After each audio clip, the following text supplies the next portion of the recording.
The Central Bank of Nigeria has imposed fresh cash withdrawal limits on individuals and organizations, which will become effective on January 9, 2023. According to a memo issued by the CBN to banks on Tuesday, individuals will only be able to withdraw 100,000 naira per week from over-the-counter point-of-sale machines or automated teller machines, while organizations can access 500,000 naira per week. Withdrawals above the stipulated limits shall attract processing fees of 5% and 10% respectively. The memo signed by the CBN's Director of Banking Supervision, Haruna Mustafa, directed banks to load only 200 naira and lower denominations into their ATMs. This means Nigerians will only be able to withdraw 20,000 naira per day from ATMs when the directive becomes effective. To help us look at this policy, we're joined by Sumbo Badijoko, a public affairs analyst. He joins us virtually. Hello, Sumbo. Good to have you join us today. Well, very quickly, we're looking at this particular policy, which was recently, or let's say a directive recently released by the CBN, the Central Bank of Nigeria, putting a limit on cash withdrawal made by individuals and organizations with effect from January 9, 2023. Let's get your thoughts. Yes, when the news broke yesterday, I was like, wow, these people are really serious. Well, as a policy in theory and on paper, is a very good thing, and it's going to help the cashless policy of the CBN. But the thing is, when you look at the timing, I'm not really comfortable with the timing. Not timing in respect of the beginning of the year that they expect it to take off, but because it's coming in between the exchange of the old notes with the newly designed notes. I expect a situation where they would allow that the new note to become fully circulated before this one is coming up, because there's going to be a kind of conflict in the process. That is what I foresee. But in terms of the policy itself, is a good thing. It's not something that will affect an average Nigerian. It is only those who move large amount of money around that may likely be affected. I like that you mentioned something that's very important. That's the timing, looking at how that this could affect people's access to the newly redesigned denominations and all. That's a good one. But let's look at what the CBN is saying. The CBN is saying that this is in line with its cashless policy. So how progressive is this? Let's have your thoughts. I understand you've said earlier that you think it's a good one. But looking at cashless policy, I'm asking because currency in circulation, when we look at that, as at October 2022, was 3.3 trillion naira, and that's about 6.5% of money supply, and out of that amount 2.8 trillion naira was outside the banking vault. And many analysts have said that this does not represent something that is too much or something that should make us start coming up with such drastic policies as this particular one. What are your thoughts? Yes, when you look at as I said, the timing, I'm not comfortable with the timing, because they ought to have waited for the exchange process to fully take place. I suspect this one is coming targeted at some politicians ahead of the next election. Probably they want to limit the amount of cash they will have access to throw around. But that is on the political side. But on the real economy of it, it's not going to have much effect on the average Nigerian household. How am I sure of this? About 85% of our population earn an average of 60,000 naira per month.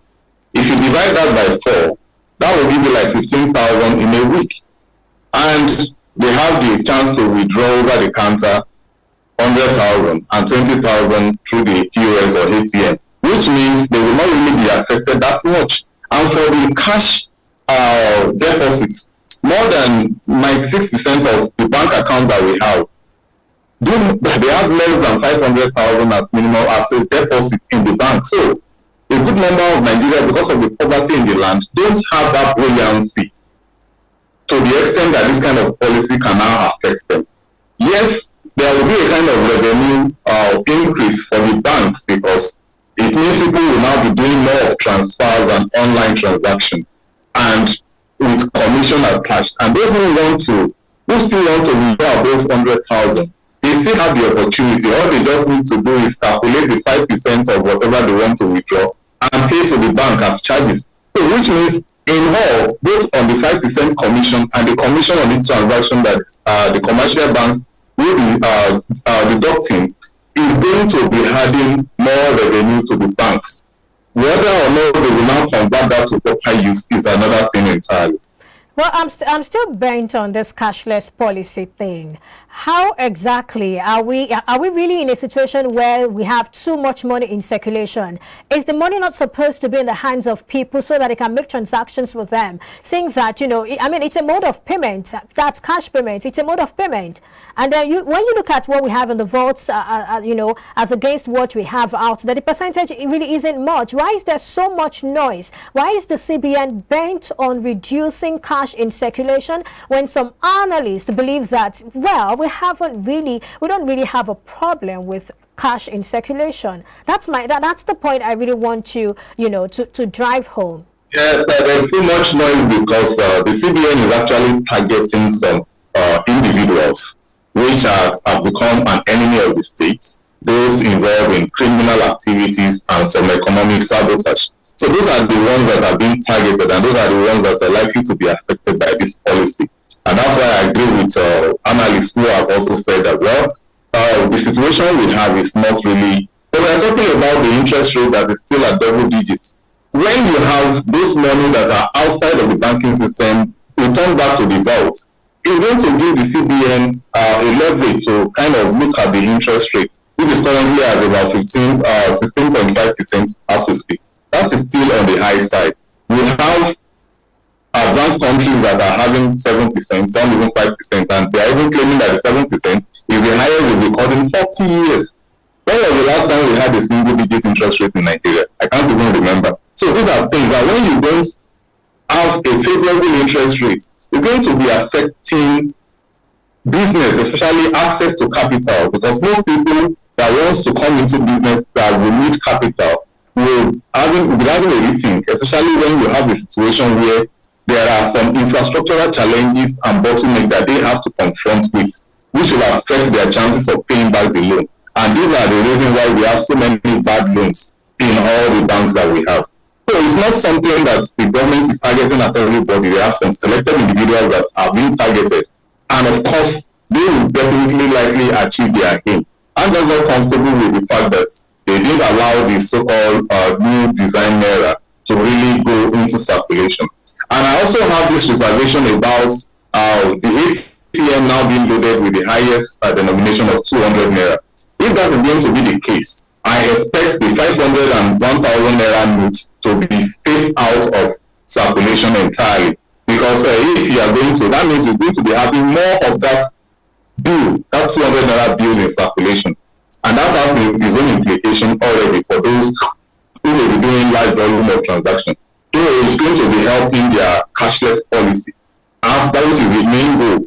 But in the whole hall, because of those who are going to be, who love moving cash around, because even the time frame, there are some native businessmen that do not believe in online transaction because of fraud and what have you. So this category of people now will require more time for them to go through the training of how to go about secure online transaction. Now that time frame between now and January 9th is just 4 weeks or thereabouts. It will not be enough, because even if a policy that come up by information that came into circulation yesterday.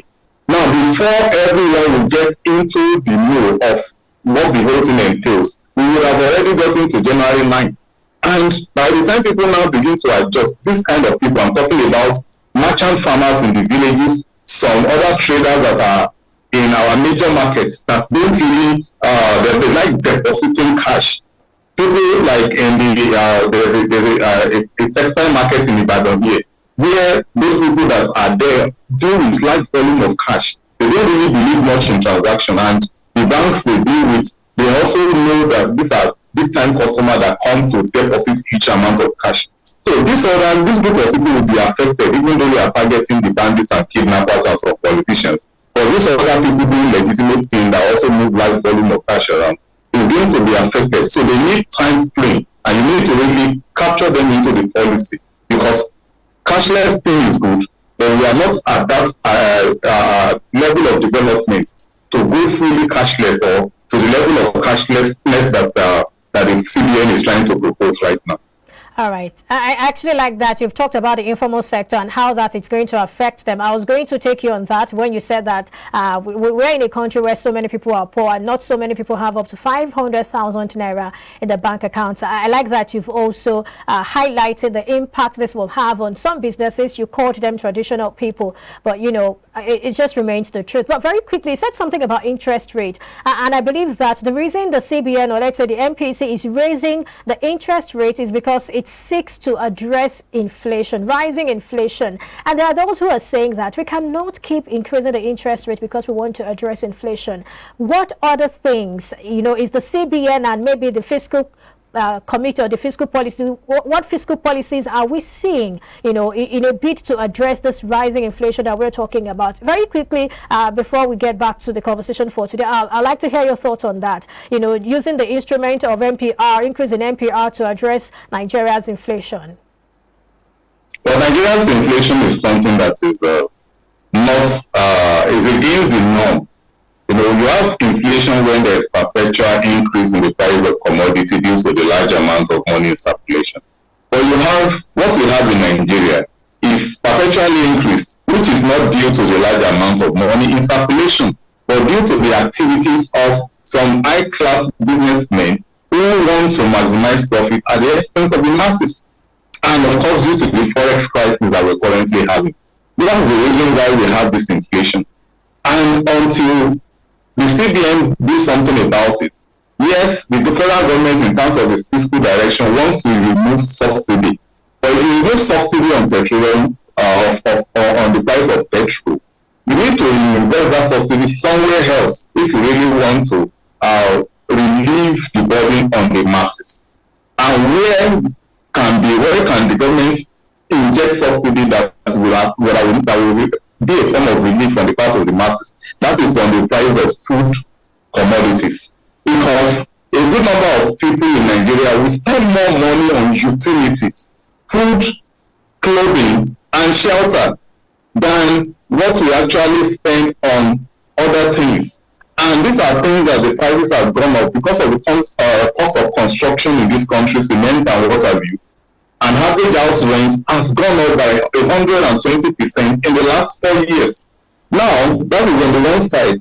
Food prices too have increased by as much as 120% as well in the last 4 years. And this cannot continue because the fixed income earner have not had their salary increase. When was the last time the minimum wage was raised to 30,000? That's over 6 years ago. And up till now, we are still having we still have that same wage being collected by them, and every other thing they do with that money has gone up. They are doubled in terms of amount. So they need to look around the price regulation of all these commodities if they really want to, because interest rate concern those who are in business. How about those who are not in business, who also need a good purchasing power to be able to patronize the services of those that are in business? Because everything works together to have a robust economy.